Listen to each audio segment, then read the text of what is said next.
السلام عليكم ورحمة الله، أهلا وسهلا بحضراتكم مع بعض في فكرة مؤكدة في الامتحان بإذن الله.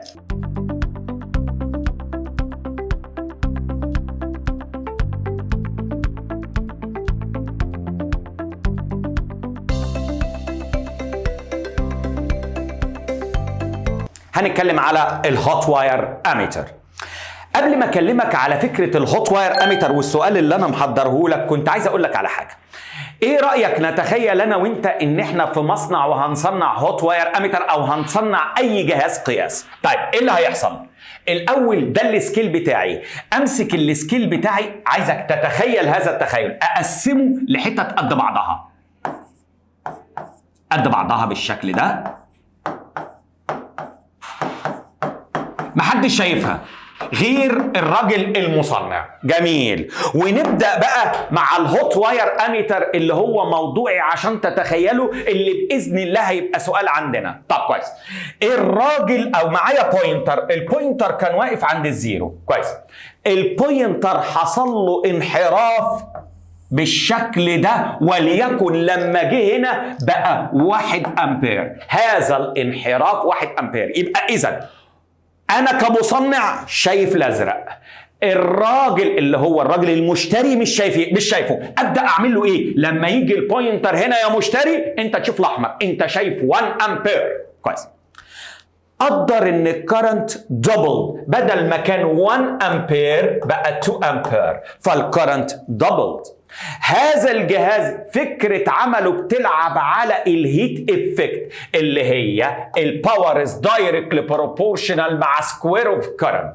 فلو الكرنت دبلد فسكوير اوف كرنت انكريزز 4 تايمز، بمعنى كوادرابل، يبقى الباور كوادرابل، يبقى الهيت افكت اللي هتنشأ هتزيد 4 مرات. كويس.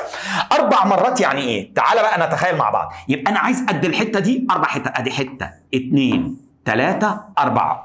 ايه؟ اجي انا اعمل بوينتر هنا واقول للراجل يا راجل يلي جالك البوينتر هنا دي تمثل 2 امبير.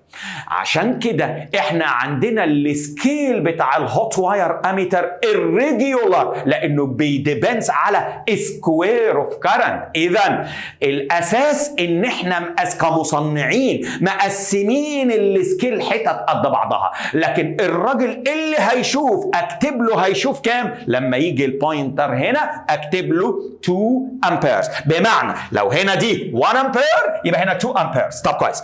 تعالى كده معايا نتفرج على الاكزامبل ده واللي جه في امتحانات مصر. اوكي. The figure illustrates the scale of a hot wire ammeter. وماله حبيبي؟ where the spaces between positions marked on the scale equal، زي ما قلت لك. جميل. ها. When a current of intensity I passes through the wire of the device, the pointer deflects to position V. راح لما جه I راح عمل deflect لهنا.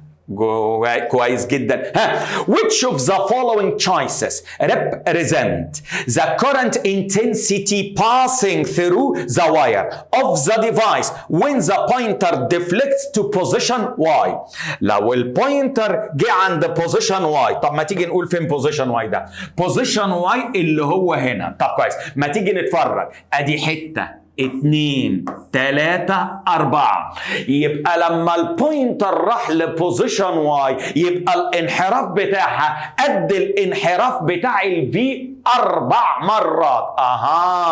يبقى لو كان الكرنت هنا اي يبقى معنى كده ان الباور زادت 4 مرات، يبقى معنى كده الاي سكويرد زاد 4 مرات، يبقى الكرنت بس زاد مرتين، يبقى دي 2 اي ايها الشاب الجميل. يبقى الاختيار هنا هيبقى عندنا 2 اي، ولا من شاف ولا من دري. والى اللقاء في الفكرة الجاية، استنوني.